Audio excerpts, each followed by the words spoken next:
వరుసగా ఫ్లాప్లు వచ్చాయనుకోండి, ఏం చేయాలి? ఏదో ఒకటి చేయాలి. చేస్తే గట్టిగా మళ్ళీ హిట్ అనేది రావాలి. నేను మాట్లాడుతున్నాను రౌడీ గురించి. ఇన్ఫ్యాక్ట్ గీతా గోవిందం తర్వాత సరైన హిట్ ఇప్పటి వరకు విజయ్ దేవరకొండ అందుకోలేదని చెప్పాలి. అందుకని ఇంకొకసారి ఒక కొత్త ఎక్స్పెరిమెంట్తో ఆడియన్స్ ముందుకు వచ్చేస్తున్నాడు. తాను చేయబోయే నెక్స్ట్ ఫిల్మ్లో అసలు సాంగ్సే లేకుండా ఏకదమ్ స్టోరీ థీమ్తో వెళ్తున్నాడు రౌడీ. విజయ్ దేవరకొండ సినిమాల్లో అతని నటనతో పాటు సాంగ్స్ కూడా హైలైట్ గా నిలుస్తుంటాయి.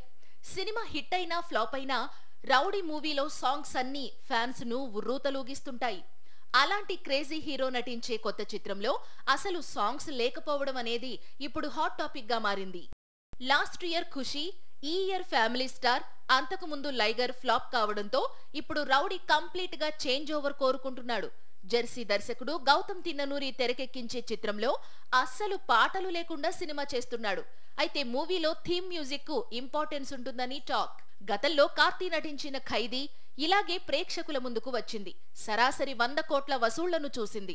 ఇప్పుడు దేవరకొండ నటించే కొత్త చిత్రం కూడా ఖైదీ దారిలోనే వెళ్లనుందని ఇండస్ట్రీలో గట్టి టాక్ వినిపిస్తోంది. ఈ చిత్రంలో రౌడీకి జోడీగా భాగ్యశ్రీ బోర్సే నటిస్తోందని టాక్.